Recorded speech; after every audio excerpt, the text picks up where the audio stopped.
பழமொழி சொல்லுவாங்க, கண் கெட்ட பிறகு சூரிய நமஸ்காரம். இன்வெஸ்ட் பண்ணும்போது என்ன பார்த்து இன்வெஸ்ட் பண்ணுறாங்கன்னா, ஸ்மால் அண்ட் மிட் கேப் கடந்த 2 வருஷத்தில் எக்ஸாபிடன்ட் ரிட்டர்ன் கொடுத்துருக்கு. உடனே நேராக போய் ஸ்மால் அண்ட் மிட் கேப்பில் இன்வெஸ்ட் பண்ணுறாங்க. எல்லாரும் ஆசைப்படுறது அபரிமிதமான ரிட்டர்ன்ஸ்க்கு ஆசைப்பட்டு அது பின்னாடி போகிறீங்க. ஆனால் இறங்கும் போது வேகமாக அதுதான் இறங்கும். ஸோ நம்ம சைக்காலஜியை கரெக்டாக மேட்ச் பண்ணால் மட்டும்தான் இதுலேருந்து நம்ம தப்பிக்க முடியும். நீங்கள் இப்போ வீட்டுக்கு போகிறீங்க, செப்பலை கட்டி விடுறீங்க. செப்பல் எந்த கம்பெனி தயாரிச்சிருக்கு? ஸோ இங்கே செப்பல் கம்பெனி தயாரிக்கிறது நிறைய இருக்குது மார்க்கெட்டில். பேட்டா இருக்குது, ரிலாக்ஸோ இருக்குது, இதெல்லாம் ட்ரேட் ஆகுது மார்க்கெட்டில். ஸோ அந்த கம்பெனி நீங்கள் எடுத்துக்கலாம். ஏன் அப்படின்னு சொன்னால், பென்சிலோட 100 ரூபாய் ஜாஸ்தினா பென்சில் 10 ரூபானா இப்போ பென் வந்து 110 ரூபா ஆயிடுது இல்லையா? ஆனால் டோட்டல் காஸ்ட்டே 110 தான். ஸோ பென்சிலுடைய விலை 5 ரூபா தான். நீங்கள் கேட்ட கேள்வி வந்து ரொம்ப ஆப்டான கேள்வி. 99% ஆஃப் பீப்புளுடைய மனநிலை இதுதான்.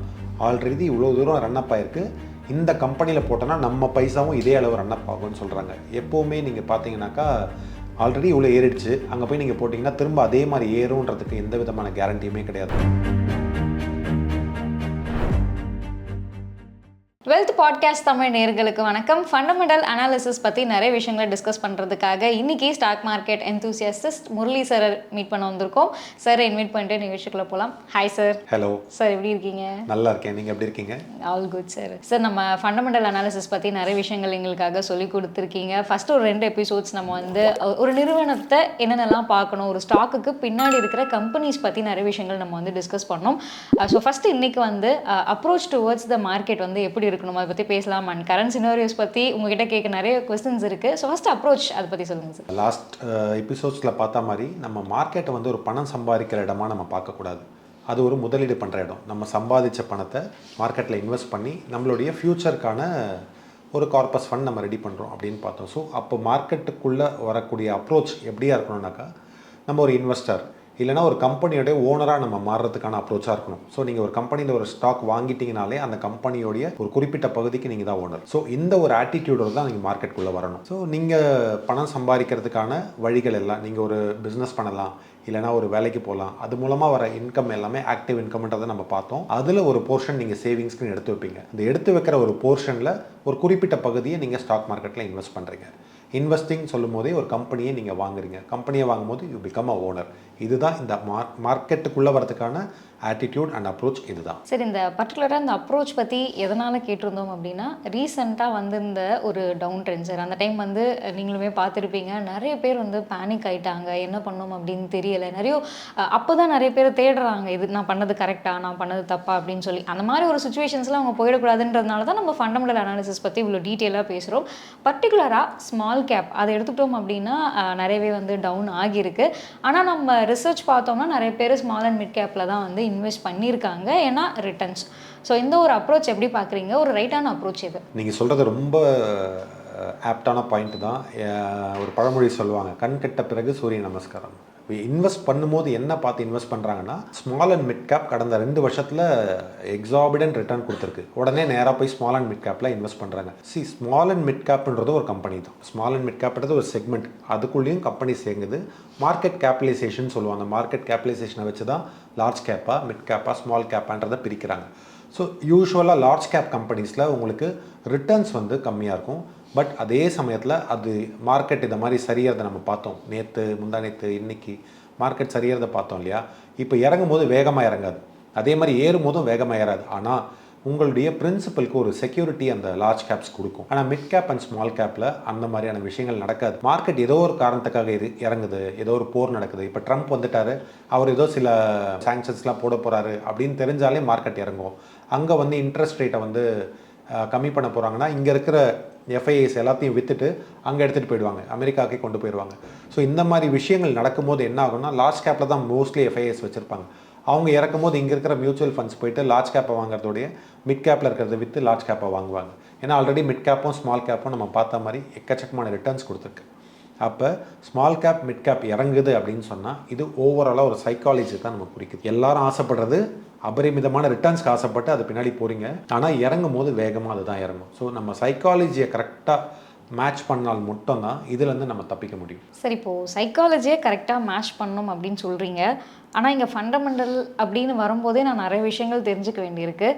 கூடவே சேர்ந்து நான் சைக்காலஜியும் தெரிஞ்சுக்கணும் அப்படின்னா ஒரு ஸ்டாக் மார்க்கெட்டில் ஒரு பர்டிகுலர் நிறுவனத்தை அணுகும்போது என்னுடைய சைக்காலஜி எப்படி இருக்கும்? ஃபஸ்ட்டு பாயிண்ட் சொன்ன மாதிரி ஒரு கம்பெனிக்கு ஓனர் ஆகிறோம் அப்படின்ற நோக்கத்தில் தான் நீங்கள் ஸ்டாக் மார்க்கெட்டுக்குள்ளேயே வரணும். இப்போ சைக்காலஜின்னு நான் சொல்கிறதுனா நீங்கள் கேட்ட மாதிரி நான் ஃபண்டமெண்டலும் தெரிஞ்சுக்கணுமா சைக்காலஜியும் தெரிஞ்சுக்கணுமானா சைக்காலஜி தான் ஃபண்டமெண்டல் தான் சைக்காலஜி. நீங்கள் பார்த்தீங்கன்னா மார்க்கெட் எப்போவுமே ஃபார்வர்டாக தான் ஒர்க் ஆகும். ஒரு 6 மாதம் கழிச்சு ரிசெஷன் வரப்போகுதுன்னு சொன்னால் இன்றைக்கே இறங்கிடும்.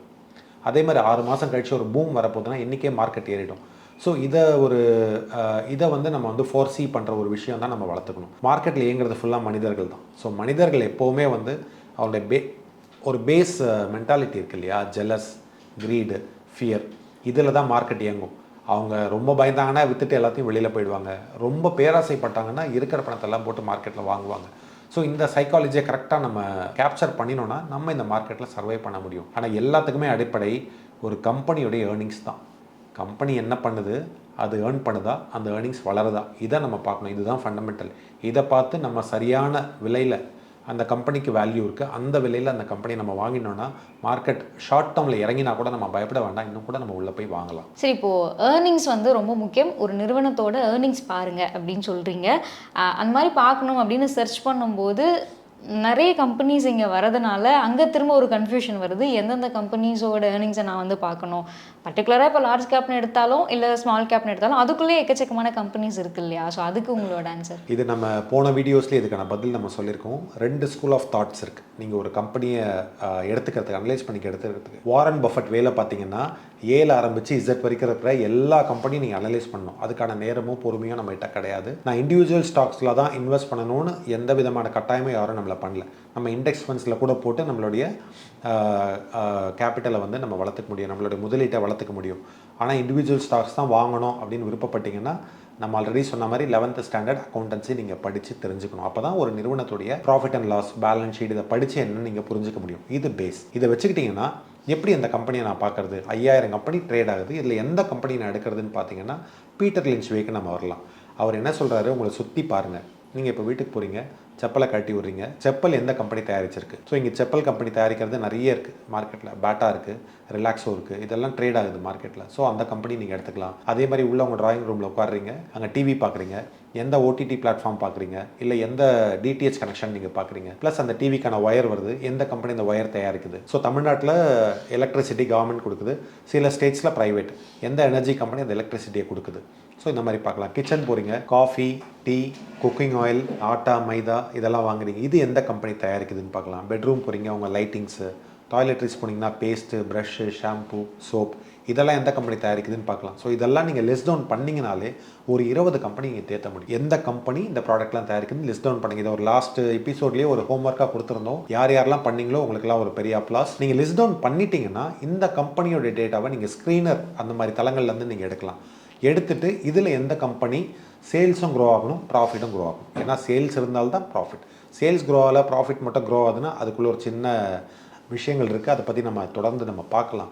ஸோ சேல்ஸும் க்ரோ ஆகுது, ப்ராஃபிட்டும் க்ரோ ஆகுது. இந்த கம்பெனியுடைய share price, current market price சொல்லுவோம், இது இந்த வேல்யூக்குள்ளே ட்ரேட் ஆகுதான்றதை நம்ம பார்ப்போம். பார்த்து அந்த கம்பெனியில் நம்ம இன்வெஸ்ட் பண்ணலாம். இது வேல்யூக்குள்ளே தான் ட்ரேட் ஆகுதான்றதை பார்க்குறது நம்மளுடைய டீட்டெயில்டு அனாலிசிஸில் நம்ம ஒரு முறை அதை பார்க்கலாம்.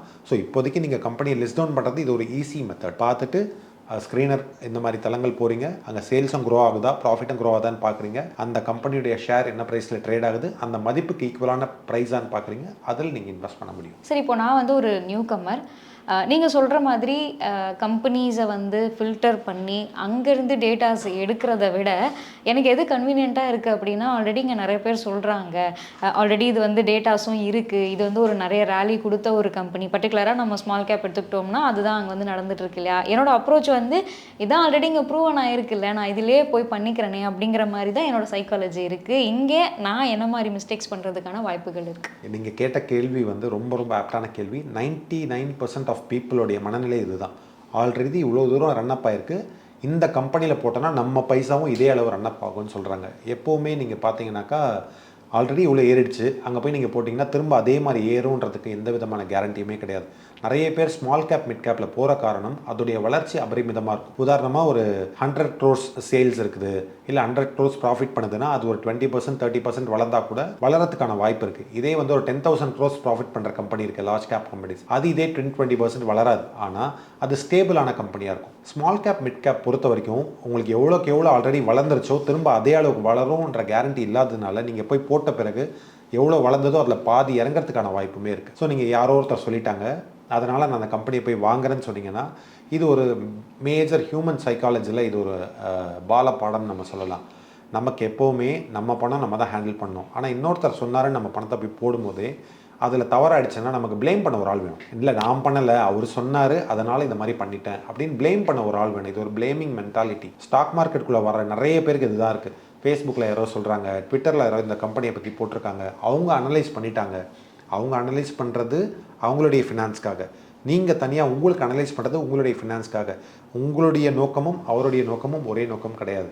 அவருடைய இன்கமும் உங்களுடைய இன்கமும் ஒரே இன்கம் கிடையாது. அப்போது நீங்கள் தனியாக ஒரு முறை அனலைஸ் பண்ணி தான் ஆகணும். அப்படி இல்லைனா நீங்கள் அவர் மேலே பழிய போடலாம், ஆனால் போக போகிறது என்னமோ உங்களுடைய பணம் தான். ஸோ இதில் இன்னொரு ஒரு சின்ன கேம் மூலமாகவே இதை வந்து நம்ம சொல்லலாம் ஆடியன்ஸ்க்கு.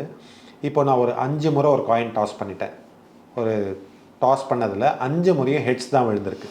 இப்போ 6வது முறை டாஸ் பண்ணுறேன், என்ன வரும்னு சொல்லுங்களேன். ஒரு 2 செகண்ட்ஸ் யோசிச்சு சொல்லுங்கள். 6வது முறை டாஸ் பண்ணால் ஹெட்ஸ் வருமா டெய்ல் வருமா? ஹெட்ஸ் வரதுக்கு நிறைய சான்ஸ் இருக்குது, பட் டெய்லும் வரலாம் இல்லையா? இதுதான் வந்து நீங்கள் சொன்னீங்க இல்லையா, ஹர்ட் மென்டாலிட்டி. எல்லாரும் வந்து ஏறிடுச்சு திரும்ப அங்கே போகிறோம். ஹெட்ஸ் வரதுக்கு நிறைய சான்ஸ் இருக்குன்னு சொன்னதே தப்பு. ஏன்னா there is a probability 50% heads விழும், 50% டெய்ல்ஸ் விழும். டாஸ் பண்ணிங்கன்னா ஹெட்ஸோ இல்லை டெய்ல்ஸோ விழும். ஆல்ரெடி 5 வாட்டி ஹெட்ஸ் வந்ததுனால 6வது வாட்டி ஹெட்ஸ் தான் வரும்னு பாதி பேர் பெட் கட்டுவாங்க. இல்லை ஆல்ரெடி 5 வாட்டி ஹெட்ஸ் வந்துடுச்சு இப்போ டெய்ல் தான் வரும்னு இன்னொரு பாதி பேர் பெட் கட்டுவாங்க. 2 பேருமே தப்பு. ஸோ இப்போ மிட் கேப் ஸ்மால் கேப்பில் நடந்துட்டு இருக்கிறது இதுதான். ஆல்ரெடி இவ்வளோ ஏறிடுச்சு இன்னும் ஏறும்னு நினைக்கிறதும் தப்பு, ஆல்ரெடி இவ்வளோ ஏறிடுச்சு இனிமேல் ஏறாதுன்னு நினைக்கிறதும் தப்பு. ஸோ இது ரெண்டுத்துக்கும் நடுவில் ஒரு ஸ்ட்ரைக்கிங் பேலன்ஸ் எங்கே இருக்குன்னா நீங்கள் இதை பற்றி படித்து தெரிஞ்சுக்கும் போது தான் நடக்கும். சரி, இப்போது ஸ்டாக் மார்க்கெட் பொறுத்த வரைக்கும் எக்ஸ்பர்ட்ஸ் எல்லாருமே சொல்கிறது இங்கே ப்ளே பண்ணுறது சைக்காலஜி தான், மற்ற விஷயங்களை தாண்டி அப்படின்னு சொல்கிறாங்க. ஸோ இந்த இடத்துக்கு ஒரு ப்ரிப்பேர்டாக ஒருத்தவங்க வந்து போகணும் அப்படின்னா சைக்காலஜிக்கலாக எப்படி அவங்க ரெடி ஆகிக்கணும்? இது சைக்காலஜிக்கலாக ரெடி ஆக தேவையில்லை. இதில் 98% சைக்காலஜி 2% ஃபினான்ஸ்னு தான் சொல்கிறாங்க. நீங்கள் சைக்காலஜிக்கலாக ரெடி ஆகிறதோட நீங்கள் விஷயத்தை தெரிஞ்சுக்கிட்டிங்கன்னா நீங்கள் வந்து ஸ்ட்ரென்த்தாக இருப்பீங்க. நீங்கள் எப்போவுமே எதுவுமே தெரியாமல் போகும்போது தான் உங்களுக்கு நிறைய டயலமாக இருக்கும், இதை பண்ணுறதா அதை பண்ணுறதான்னு. அன்லஸ் நீங்கள் விஷயம் என்னன்னு தெரிஞ்சுக்கிட்டிங்கன்னா நீங்கள் அதை பற்றி இப்போ ஷார்ட் டேர்மில் மார்க்கெட் கீழே விழுதா இல்லை மேலே போதான்றதை பற்றி நீங்கள் கவலைப்பட மாட்டீங்க. நம்ம இதை ஒரு சின்ன எக்ஸாம்பிள் மூலமாக நம்ம சொல்ல முடியும். ஒரு சின்ன எல்லாருமே ஸ்கூல்ஸில் வந்து நம்ம அரித்மெட்டிக் படித்து தான் வந்திருப்போம், மேத்தமெட்டிக்ஸ் படிச்சிருப்போம். ஒரு அடிஷன் சப்ஸ்ட்ராக்ஷன் உள்ள ஒரு சம் நம்ம அது மூலமாகவே நம்ம இதை எக்ஸ்பிளைன் பண்ண முடியும். ஒரு பென் ஒரு பென்சில் இது ரெண்டும் சேர்த்து வந்து 110 ரூபா. பென் வந்து பென்சிலோட 100 ரூபாய் ஜாஸ்தி. அப்போனா அந்த பென்சிலுடைய ப்ரைஸ் என்ன? உடனே உங்களால் பதில் சொல்ல முடியுதான்னு பாருங்கள். பதிலை ஒரு பேப்பரில் குறித்து வச்சுக்கோங்க. நம்ம திரும்ப இந்த கொஸ்டினுக்கு நம்ம வரலாம். நம்ம கேள்வியை திரும்ப சொல்கிறேன். ஒரு பென்சில் ரெண்டுத்துடைய டோட்டல் காஸ்ட் 110 ரூபாய். பென்னுடைய விலை பென்சிலை விட 100 ரூபாய் ஜாஸ்தி. அப்போனா அந்த பென்சிலுடைய விலை என்ன? சரி, நீங்கள் உடனே கேட்டீங்க அப்படின்னா 10 rupees அப்படிங்கிறத மைண்டில் ஃபஸ்ட்டு ஸ்ட்ரைக் ஆகும். ஓகே, ஸோ இந்த மாதிரி எல்லாருக்குமே, உங்களுக்கு மட்டும் இல்லை உங்கள் கூட சேர்ந்து நிறைய பேருக்கு 10 ரூபாய் தான் ஸ்ட்ரைக் ஆகும். ஸோ இதை தான் வந்து டேனியல் கானிமன் அப்படின்னு அவருடைய புத்தகம் திங்கிங் ஃபாஸ்ட் அண்ட் ஸ்லோ அந்த புக்கில் எழுதியிருக்காரு. ரிஃப்ளெக்சிவ் மைண்ட் ரிஃப்ளெக்டிவ் மைண்ட் அப்படின்னு சொல்லியிருக்காரு. ஸோ ரிஃப்ளெக்சிவ் மைண்டுனா என்னென்னா உடனே நம்ம ஒரு வினையாற்றுறது. நம்ம முன்னாடி இந்த காடுகளில் வாழ்ந்துருந்தப்போ அவங்களுக்கு 2 ஆப்ஷன் தான். ஏதாவது ஒரு விலங்கு நம்மளை துரத்துதுன்னா ஒன்று அங்கே விட்டு ஓடணும், இல்லைனா அது கூட சண்டை போடணும். இது ரிஃப்ளெக்சிவ். இம்மீடியட்டாக நம்மளால் ஜெயிக்க முடியும்னா அந்த விலங்கு கூட சண்டை போடுவோம், இல்லைனா அந்த இடத்த விட்டு ஓடிடுவோம். ஆனால் இங்கே அந்த மாதிரியான நமக்கு எந்த விதமான சூழ்நிலை நெருக்கடியும் கிடையாது. ஆனால் இப்போவும் நம்ம அதையே தான் நம்ம செயல்படுத்துகிறோம். ஏன்னா நம்ம பிரெயின் அப்படி தான் வடிவமைக்கப்பட்டிருக்கு. எந்த விஷயத்துக்கு போனாலும் உடனே நம்ம ஒரு முடிவுக்கு வருவோம். ஈவன் நீங்கள் ஏதோ எங்கே போய் யாரோ ஏதோ சொல்கிறாங்கன்னா உடனே உங்களுடைய கருத்தை நீங்கள் சொல்ல முற்படுவீங்க. அது என்னன்னு யோசித்து உள்வாங்கிட்டு சொல்ல மாட்டீங்க. ஸோ நம்ம யோசித்து உள்வாங்கி சொல்கிறது ரிஃப்ளெக்டிவ். நீங்கள் சொன்னது தப்பு, 10 ரூபா. ஏன் அப்படின்னு சொன்னால் பென்சிலை விட 100 ரூபாய் ஜாஸ்தினா பென்சில் 10 ரூபானா இப்போ பென் வந்து 110 ரூபா ஆகிடுது இல்லையா? ஆனால் டோட்டல் காஸ்ட்டே 110 தான். ஸோ பென்சிலுடைய விலை 5 ரூபா தான். அப்போ பென் வந்து 100 ரூபா, அதோட அதிகம்னா 100 + 5 105 ரூபா பென்னு, 5 ரூபா பென்சிலு, டோட்டல் வந்து 110. இதை நீங்கள் ஞாபகம் வச்சுக்கோங்க. இது ஒரு சிம்பிள் அரித்மெட்டிக். இந்த மேத்தமெட்டிக்ஸ் கணக்குலேயே நம்ம தப்பு பண்ணுறோம். எதனால்? நம்ம ரிஃப்ளெக்சிவ் பிரெயினால். இப்போ ஸ்டாக் மார்க்கெட்டுக்குள்ளே போனீங்கன்னா இன்னும் கொஞ்சம் அட்வான்ஸாக ரொம்ப அட்வான்ஸ்டெலாம் இல்லை, இதே கூட்டல் கழித்தல் வகுத்தல் தான்.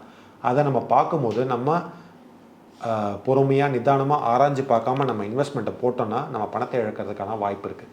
இதை நீங்கள் புரிஞ்சுக்கிட்டீங்கன்னா நீங்கள் மார்க்கெட்டில் சைக்காலஜியை கரெக்டாக புரிஞ்சுக்கிட்டீங்கன்னு அர்த்தம். சரி, இப்போ நீங்கள் வந்து ஒரு எக்ஸாம்பிளுக்கு ஒரு நம்பர்ஸ் சொல்லியிருந்தீங்க இல்லையா? இந்த ஸ்டாக் மார்க்கெட் பற்றி தெரிஞ்சுக்கணும் அப்படின்னு நினைக்கும் போது ஸ்டார்டிங்கில் நானுமே பண்ண மிஸ்டேக் அப்படின்றது ஃபஸ்ட்டு ஒரு ஷேர் ப்ரைஸை பார்க்குறது, அந்த மாதிரி விஷயங்கள் தான். அப்புறம் தெரிஞ்சு தான் அந்த பேலன்ஸ் ஷீட் அதெல்லாம் பார்க்குறோம். ஆனால் அந்த பேலன்ஸ் ஷீட் அப்படின்னு போகும்போது அங்கே எக்கச்சக்கமான நம்பர்ஸ் இருக்குது. நீங்கள் சொன்ன மாதிரி சின்ன நம்பர்லாம் இல்லை, அங்கே நிறைய நம்பர்ஸ் இருக்குது. ஸோ இத்தனை நம்பர்ஸ் பற்றி ப்ராப்பரான அனலைஸ் பண்ணணும் அப்படின்னா கொஞ்சம் பயமாக இருக்குது சார். நான் வந்து இன்னும் நிறைய விஷயங்கள் தெரிஞ்சுக்கணுமோ அப்படின்னு சொல்லி. ஸோ இது எப்படி பார்க்குறீங்க? நம்பர் வந்து சின்னதோ பெருசோ அது நம்பர் தான். ஸோ நீங்கள் பேலன்ஸ் ஷீட் பார்த்தீங்கனாலும் பிஎன்எல் பார்த்தீங்கனாலும் அதில் இருக்கிறதெல்லாம் அடிஷன், சப்ஸ்ட்ராக்ஷன், மல்டிப்ளிகேஷன், டிவிஷன், இவ்வளோ தான். இது பேசிக். இது நீங்கள் தெரிஞ்சுக்கிட்டீங்கன்னா, ஆனால் இதெல்லாம் நீங்கள் அக்கௌண்டன்சி தெரிஞ்சுக்கணும்னா ஒரு 11th ஸ்டாண்டர்ட் அக்கௌண்டன்சி நம்ம திரும்ப சொல்கிற மாதிரி 11th ஸ்டாண்டர்ட் அக்கௌண்டன்சி படிச்சுட்டிங்கன்னா எவ்வளோ பெரிய கம்பெனியோடைய பேலன்ஸ் ஷீட்டையும் ப்ராஃபிட் அண்ட் லாஸையும் நீங்கள் பார்த்து அனலைஸ் பண்ணிட முடியும். ஸோ அது நீங்கள் கற்றுக்கிட்டிங்கன்னா உங்களுக்கு விஷயம் தெரிஞ்சதுன்னா பயம் இருக்காது. உங்களுக்கு விஷயம் தெரியல, அதனால தான் நீங்கள் பயப்படுறீங்க. ஸோ இதை நீங்கள் பேசிக்காக கற்றுக்கோங்க. அதுக்கப்புறம் அந்த பயம் இருக்காது. அதை அனலைஸ் பண்ணுறது ஈஸி. பழக உங்களுக்கு அது ரொம்ப ஈஸியாக வரும். Practice makes a man perfect மாதிரி நீங்கள் அதை பழகி ஒரு 4-5 பேலன்ஸ் ஷீட்டு, ப்ராஃபிட் லாஸ் எடுத்து பார்த்துட்டிங்கன்னா உங்களுக்கு ஈஸியாக புரியும். அதுக்கு அடிப்படை 11th ஸ்டாண்டர்ட் அக்கௌண்டன்சி. அதை நீங்கள் கண்டிப்பாக படித்து நீங்கள் தெரிஞ்சுக்கணும். சரி, இப்போ இந்த நம்பர்ஸ் பற்றி பர்டிகுலராக கேட்டது எதனால் அப்படின்னா, இப்போ நான் போய் ஓப்பன் பண்ணி பார்க்கும்போது ஆப்ரேட்டிங் ப்ராஃபிட்ஸ் இருக்குது, நீங்கள் சொன்ன மாதிரி சேல்ஸ் நிறைய இருக்குது, இந்த மாதிரி எக்கச்சக்கமான டேப்லர் காலம்ஸ் வந்து இருக்குது. ஸோ எனக்கு வந்து ஐக்யூ நிறைய தேவைப்படுமா இதெல்லாம் அனலைஸ் பண்ணுறதுக்கு?